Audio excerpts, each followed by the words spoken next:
Assalamualaikum, bersama saya Syabana Hassan dalam Tijarah, Rancangan Kewangan Islam anda. Susulan Perintah Kawalan Pergerakan ataupun MCO akibat pandemik COVID-19, pihak Bursa Malaysia merekodkan peningkatan pembukaan akaun CDS ataupun akaun bagi pelaburan saham di kalangan rakyat Malaysia hampir 125%. Dan 78% daripada jumlah peningkatan ini adalah dari kalangan golongan milenial atau generasi muda yang berumur kurang dari 45 tahun. Jadi ini secara tidak langsung menunjukkan masyarakat sudah mula cakna untuk mengembangkan harta bagi mengukuhkan portfolio kewangan mereka. Namun, apakah teknik yang perlu dipelajari sebelum terlibat dalam pelaburan saham supaya pelabur dapat mengelakkan daripada terjerumus dalam pelaburan yang merugikan? Dan yang paling penting, terutama bagi golongan pelabur Muslim, sedarkah mereka tentang perbezaan di antara pelaburan saham yang patuh syariah dan yang sebaliknya? Terdapat juga persoalan mengapa ada syarikat yang terlibat dengan aktiviti haram seperti alkohol, judi, akan tetapi saham mereka diiktiraf sebagai patuh syariah. Bukan itu sahaja, ada juga yang bertanya, apakah saham itu boleh menjadi patuh syariah sedangkan pemiliknya terang-terang bukan orang yang beragama Islam? Adakah definisi patuh syariah ini selaras bagi semua exchange ataupun berbeza-beza? Jadi bagi merungkai dengan lebih lanjut semua persoalan ini dan juga persoalan-persoalan lain, kami jemput ke studio Profesor Dr. Ashraf Muhammad Hashim selaku Pengerusi Jawatan Kuasa Syariah Bursa Malaysia. Assalamualaikum Prof. Waalaikumsalam warahmatullahi. Terima kasih Prof kerana sekali lagi sudi bersama kami di Tijarah. Ya. Baik Prof, saya ingin bertanyakan mengenai pelaburan saham. Dan yang penonton harus maklum di sini Prof bahawa ada dua jenis pelaburan. Satu pelaburan saham yang patuh syariah dan yang satu lagi pelaburan saham yang tidak patuh syariah. Jadi apakah kriteria yang perlu ada Prof untuk memastikan bahawa saham itu adalah patuh syariah? Terima kasih Syabana. Assalamualaikum warahmatullahi wabarakatuh.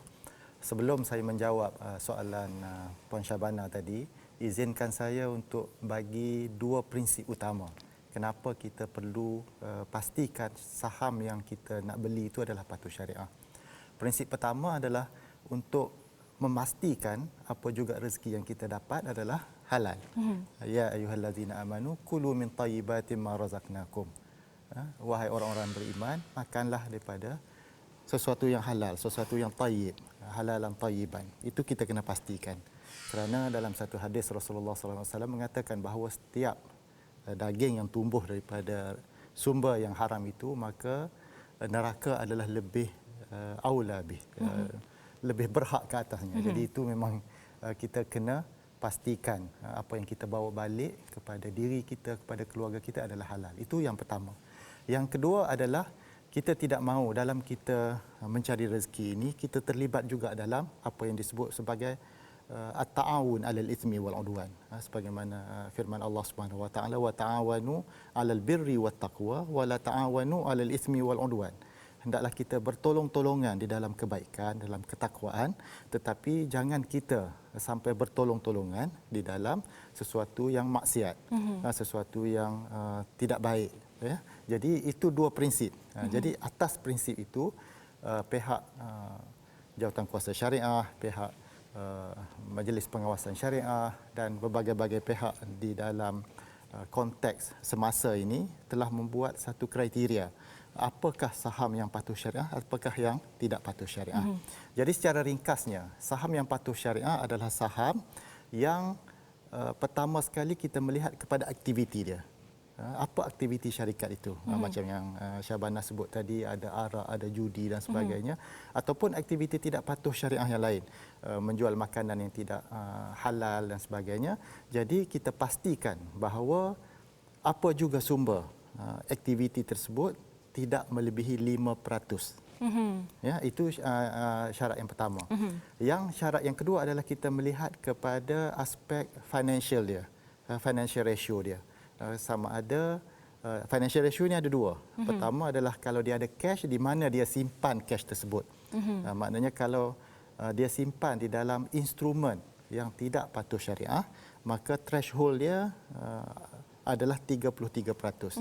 Maknanya dia jangan sampai melebihi 33% dia meletakkan cash dia dalam instrumen yang tidak patuh syariah, dalam akaun yang tidak patuh syariah. Dan yang aspek yang kedua adalah kalau dia nak raise fund, ya, dia nak meminjam dan sebagainya. Jadi kita pastikan kriteria menyatakan bahawa kalau dia meminjam, janganlah daripada instrumen yang tidak patuh syariah juga jangan melebihi 33%. Jadi ini adalah kriteria yang perlu dipenuhi oleh syarikat jika mereka hendak disenaraikan di dalam senarai yang patuh syariah. Jadi saya lihat di sini Prof ada dua faktor utama, iaitu aktiviti syarikat itu dan juga financial syarikat itu, ya. Ya. Aktiviti non halal syarikat itu tidak melebihi 5%. Betul. Dan financial yang non halal tidak melebihi 33%. Betul. Baik Prof, adakah definisi bagi saham yang patuh syariah ini dia berbeza di antara satu exchange dengan satu exchange yang lain? Ya, kriteria ini adalah ijtihad. Ya. Jadi ada sedikit perbezaan antara satu exchange dengan exchange yang lain, tetapi secara umumnya bagi saya tidak ada perbezaan yang besar. Perbezaan antara contohnya adalah 33% tadi. Ada yang misalnya IOV menyatakan 30%. Ada yang menyatakan 33%. Sedikit saja perbezaannya. Begitu juga bila kita kata 5% tadi, yang aktiviti tidak patuh syariah tadi, 5% itu kita nak kira atas apa. Jadi kalau kita di Malaysia, kita kira 5% itu kita kira dengan pendapatan dia, dengan aset dia. Ya? Tetapi ada di setengah exchange yang mengira melalui market cap, market capitalization. Ya? Ada yang melihat kepada 24 bulan, ada yang melihat 36 bulan. Jadi ada sedikit perbezaan, tetapi bagi saya perbezaan itu adalah perbezaan ijtihad yang secara umumnya tidak membawa kepada kesan yang besarlah. Perbezaan yang tidak begitu kritikal, ya Prof. Ya. Baik Prof, bagaimana pula di dalam situasi, ya Prof, di mana seseorang itu telah membeli saham yang patuh syariah, tetapi selepas itu mungkin elemen-elemen haram dalam syarikat itu membuatkan saham itu menjadi tidak patuh syariah. Jadi persoalan saya Prof, dari sudut syariah, apa yang harus dilakukan oleh pembeli saham itu?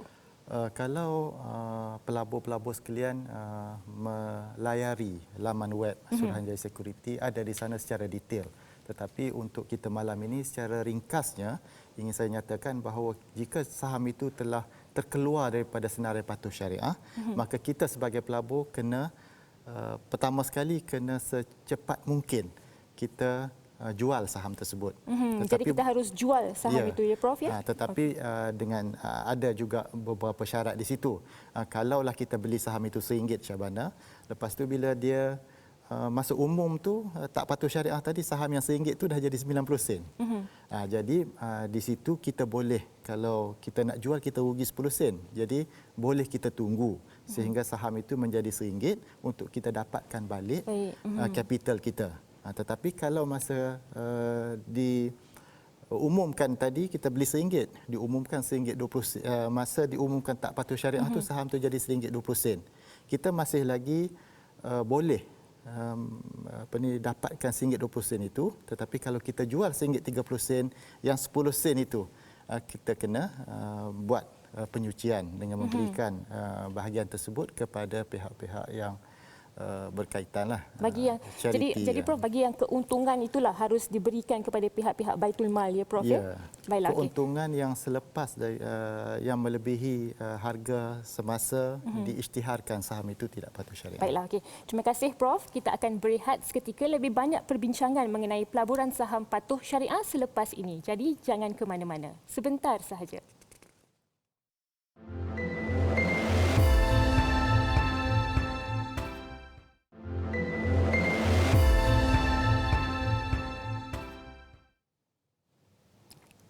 Terima kasih kerana masih lagi bersama kami dalam Tijara. Baiklah, kalau kita lihat, ya, Bursa Malaysia Eye adalah platform pelaburan syariah yang pertama di dunia dan ia mempunyai 16 broker yang menawarkan perkhidmatan Islamic Stock Broking di bawah Bursa Malaysia. Jadi persoalan saya kepada Prof, ya, bila seseorang itu ingin melabur saham yang patuh syariah melalui Bursa Malaysia Eye, secara ringkas apa yang harus mereka lakukan? Okey, terima kasih.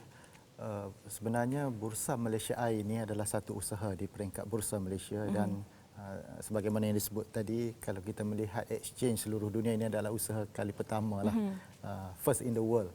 yang kita pastikan bahawa segala urusan kita daripada A sampai Z adalah patuh syariah. Ya, tidak sebab banyak sebenarnya proses yang berlaku di belakang tabir yang tidak ramai orang tahu. Misalnya security yang perlu diletak oleh broker-broker kepada Bursa Malaysia dan sebagainya. Semuanya itu dipastikan bahawa ianya diletakkan dalam akaun yang patuh syariah.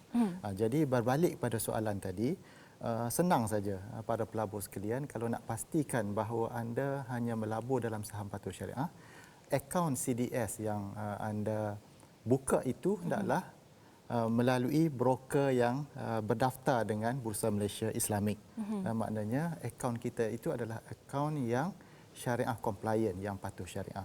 Bila itu yang kita buka, dengan sendirinya platform jual beli kita itu, kalau kita nak beli saham yang tidak patuh syariah, platform sendiri tidak akan membenarkan kita membeli saham tidak patuh syariah. Jadi boleh saya katakan di sini, Prof, ya, akaun CDS bagi pelaburan saham patuh syariah adalah berbeza daripada akaun CDS yang untuk pelaburan saham yang bukan patuh syariah. Secara operasinya dia sama, tetapi platform itu ada ciri-ciri dia. Bila patuh syariah saja, saham yang tidak patuh syariah tidak akan tersenarai dan kita tidak boleh membelinya. Jadi itu mudah kepada pelabur. Kalau tidak, kita kena semak sendiri mana yang patuh, mana yang tak patuh. Tetapi dengan kita menjadi pelanggan membuka akaun CDS yang patuh syariah, maka sistem akan melakukan kerja semakan itu bagi pihak kita. Jadi apa yang terpapar di skrin, apa yang kita boleh beli itu adalah saham yang sudah patuh syariah. Memang saham yang patuh syariah sahajalah yang akan terpapar di depan skrin tu. Ya. Baiklah, okey Prof. Dan saya juga yakin ya Prof, bagi mereka yang melabur melalui Bursa Malaysia I ini, mereka tidak perlu risau kerana ia memang patuh syariah ya. Bagaimana pula dalam situasi ya Prof di mana pelabur ingin melabur dalam pasaran global seperti Facebook, Google ataupun Tesla ya. Apa yang harus mereka lakukan Prof untuk memastikan saham yang mereka ingin melabur itu adalah patuh syariah? Okey, ini agak mencabar sedikit kerana kalau di Malaysia kita ada Bursa Malaysia Islamik, kita ada Suruhanjaya Security yang melakukan saringan secara berkala. Tetapi di luar negeri ada juga pihak-pihak yang melakukan saringan secara berkala seperti Dow Jones, FTSE dan sebagainya. Mereka juga ada bahagian syariah yang sentiasa mengeluarkan senarai saham-saham yang patuh syariah. Jadi pertama sekali kita boleh merujuk kepada senarai yang dikeluarkan oleh pihak-pihak berkaitan. Kalau di Amerika misalnya Dow Jones yang menyenaraikan saham-saham patuh syariah. Itu adalah yang pertama. Yang kedua, kalau kita katalah kita nak beli saham di Hong Kong, di China, tidak ada pihak yang mengeluarkan senarai patuh syariah saham-saham di sana. Jadi itu lebih mencabar kerana kita perlu melakukan kira-kira kita sendiri. Ya, kalau kita tak pandai, kita kena bertanyalah bagaimana nak mengira daripada financial statement, daripada penyata keuangan tahunan syarikat itu, bagaimana kita nak mengira supaya kriteria yang kita sebut di awal rancangan tadi dipatuhi. Boleh tak Prof, kerana saya rasa agak susah ya untuk melabur dalam saham-saham di mana susah nak cari sama ada ia patuh syariah ataupun tidak. Jadi saya memilih untuk melabur dalam saham yang tidak patuh syariah. Tapi apa yang saya akan buat selepas itu, bila saya dapat keuntungan, saya akan membersihkan dividen saya. Bagaimana? Dia balik pada dua prinsip tadi saya tadi. Kalau yang Syabana sebut, katalah kita melabur dalam saham yang tidak patuh syariah, yang lebih 5%. Keuntungan kita RM1 misalnya ataupun $1. Kita 10% ataupun 10 sen kita buat penyucian. Mungkin boleh prinsip pertama iaitu kita nak dapatkan rezeki yang halal itu mungkin kita dapat penuhi. Tetapi sebenarnya prinsip kedua, kita ta'awun 'alal itsmi wal 'udwan. Kita bertolong-tolongan di dalam perkara yang maksiat. Kita menggalakkan kita menggalakkan kerana dengan duit kita syarikat itu boleh membesarkan lagi aktiviti tidak patuh syariah mereka. Jadi bagi saya lah secara peribadi saya merasakan kita perlu strict. Jangan sampai duit kita itu walaupun tak jadi sumber kepada kita, tetapi duit kita itu digunakan untuk memperbesarkan aktiviti tidak patuh syariah dan Baiklah. sepatutnya kita tak melakukan itu. Ya. Baiklah Prof. Okay, akhir sekali saya nak bertanyakan soalan ni ya Prof sebelum kita ke commercial break ya. Kalau kita lihat di antara 30 syarikat yang terbesar di Bursa Malaysia ya, at least 9 yang tak patuh syariah. Jadi sebagai daripada pihak Bursa Malaysia ya Prof ya, adakah apa-apa harapan untuk berlaku penukaran kepada patuh syariah supaya pelabur saham yang beragama Islam ni akan mempunyai lebih banyak choices? Bagaimana Prof? Saya setuju. Sebenarnya di Bursa Malaysia kita sentiasa mengadakan sesi engagement. Malahan baru minggu lepas, 2 minggu lepas kita ada online dengan semua syarikat-syarikat yang tersenarai untuk nak memberi kesedaran kepada mereka betapa pentingnya mereka berada di dalam senarai patuh syariah, kerana itu memberi kelebihan kepada mereka sebenarnya. Kerana kalau mereka patuh syariah, senarai pelabur mereka akan menjadi lebih besar. Betul. Jadi kenapa nak menyekat perkara tersebut? Jadi memang sentiasa kita lakukan engagement dengan pihak-pihak berkaitan dan kita harap, sebab kita tak paksa benda ni. Jadi kita harap dengan awareness, dengan kesedaran yang lebih, maka syarikat-syarikat ini akan memberi perhatian yang lebih untuk menjadikan syarikat mereka patuh syariah. Baiklah, terima kasih Prof di atas penjelasan. Kita akan berehat seketika sahaja, lebih banyak perbincangan mengenai pelaburan saham patuh syariah selepas ini. Jadi jangan ke mana-mana.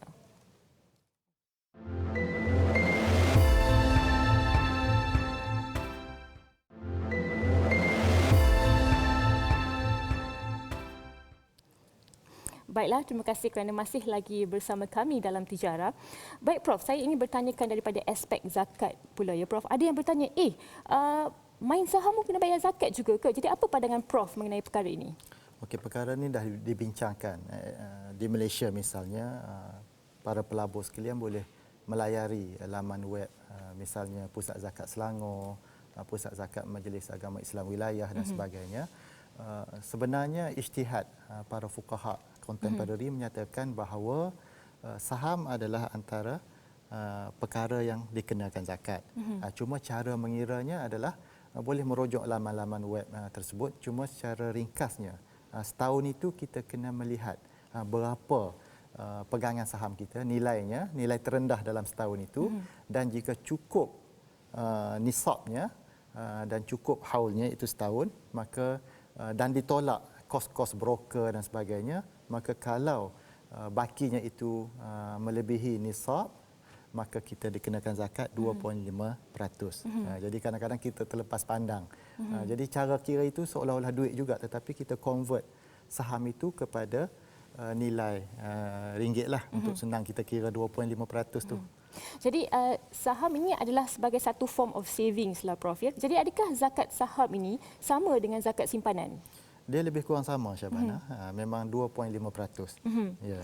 Bagaimana pula dalam situasi di mana syarikat yang kita melabur itu telah pun membayar zakat? Adakah kita sebagai individu harus juga membayar zakat? Bagaimana Prof? Jika syarikat itu telah membayar zakat, sebenarnya syarikat itu membayar zakat bagi pihak kita.